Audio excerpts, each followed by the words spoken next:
السلام عليكم ورحمة الله وبركاته. حبايبي النهاردة فيديو جديد ان شاء الله يعجبكم. النهاردة بقى هنعمل فكرة حلوة جدا لتصليح ترابيزة المكوى.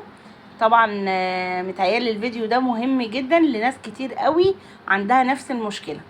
طبعا الترابيزات دي معروفة ان بتيجي عليها وقت كده وتلاقي اللحام بتاع الترابيزة فك، فطبعا بنروح لبتاع اللحام عشان يلحمها لنا تاني. اول حاجه بيقولها لنا انا ما بلحمش النوع ده من الحديد لانه اولا خفيف و ما بيلحمش كويس مع الحديد، يعني اللحام ما بيمسكش فيه. تمام، فانا هعمل بقى فكره النهارده حلوه جدا ان شاء الله تعجبكم وتستفادوا منها. اول حاجه هنفك قطعه الحديد اللي هي ثابته في الترابيزه لان هي دي اللي فكت معايا. وطبعا في بردك حتت زيها كده بردك معمولة في الرجل، بردك هنثبتها وان شاء الله هنحل المشكلة دي. هبدأ اول حاجة افك القطعة اللي هي ماسكة حتة الحديد، هنفكها كده بمفك صليبة. كل الموضوع هيكلفنا 5 جنيه بس. ال5 جنيه دي هنروح نجيب بيها حاجة اسمها سلك رباط من عند الموان وهنخليه عندنا، هيدينا كتير جدا. عايزه اقول لكم سلك الرباط ده حلو جدا، خليه عندك هينفعك في حاجات كتير جدا ممكن تصلحيها في البيت. واقول لكم برضك حاجات تانية تقدري تصلحيها وتستخدمي سلك الرباط ده باذن الله. هيصلح معاكي حاجات حلوه كتير. دي كده الرجل دي كان القطعة بتاعت الحديد دي زي ما انتوا شايفين اللحام فك منها. تمام، فطبعا الحديد ده هو اللي بيمسك الرجل وبيخليها ثابته. فايه الحل دلوقتي؟ انا حاولت كده عايزه اعمل خرم تاني من الناحيه التانية بتاعه الرجل. تمام، فالمفك ما دخلش كويس، فجبت مسمار يكون طويل شويه. بصوا الناحيه التانية ما فيهاش فتحه، فانا عايزه افتح فتحه في الناحيه دي. جبت مسمار طويل، مسمار كده يكون صلب، وهبدا ادق كده بالشاكوش.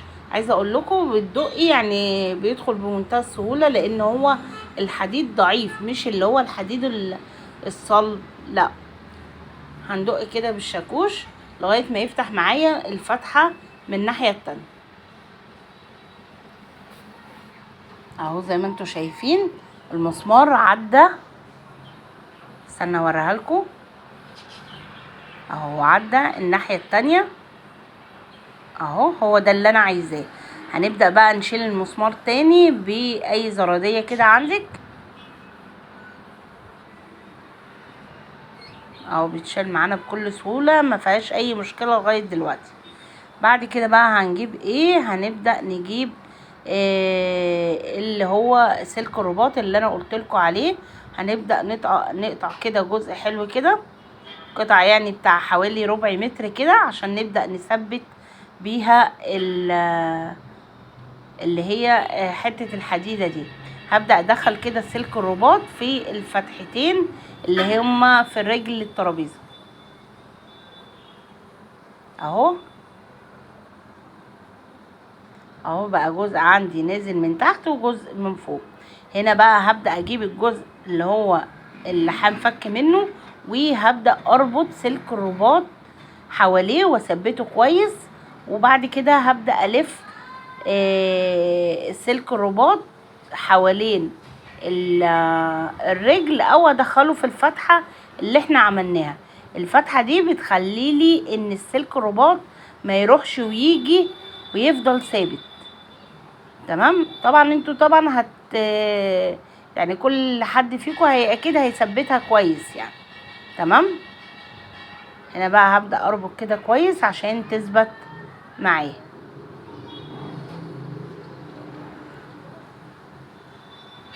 اهو زي ما انتوا شايفين ثبتت معايا اهي، بقت زي الحديد. تمام كده احنا عملنا الجزء اللي هو في الرجل اللي هي من تحت. عايزين بقى نعمل الجزء اللي هو في الترابيزه اللي بيمسك في الترابيزه.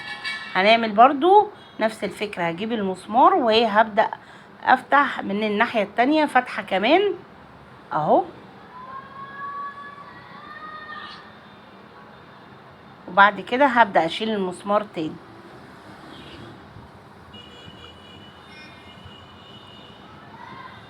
هنبدأ برضو الناحية التانية كده.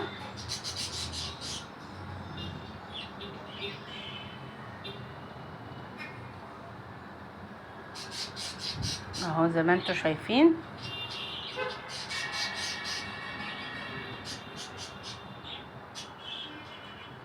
هنبدأ برضو نشيل المسمار كده، وبعد كده برضو هنجيب السلك الرباط. اهم حاجة تكون يعني الجزء اللي انت هتقطعيه من سلك الرباط يكون طويل، بحيث ان انت تلفي اكتر من لفة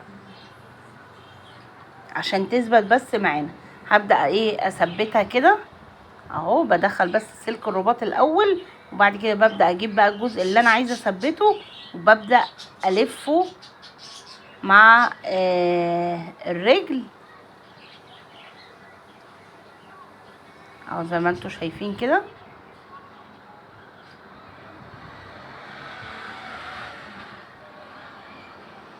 هبدأ اثبته كده كويس.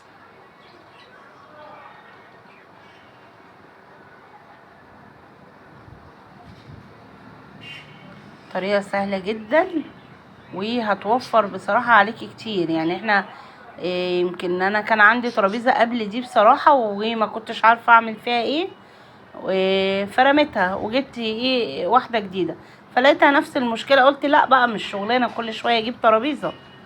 هنا بقى خلاص ثبت طبعا الجزء اللي هو الرفيع ده في الرجل، وبعد كده هبدأ ارجعه مكانه تاني، وهحط الجزء اللي انا بثبته بيه في الترابيزه او زي ما انتوا شايفين. خلاص ثبت معايا وبقى زي الفل، وخلاص كده الترابيزه اتصلحت معايا. تعالوا بقى اوريها لكم بعد ما افتحها اهو. خلاص بصوا الترابيزه رجعت معايا جديده اهو زي ما انتوا شايفين، ثابته زي الفل وما فيهاش اي حاجه مكسوره، كله صلحناه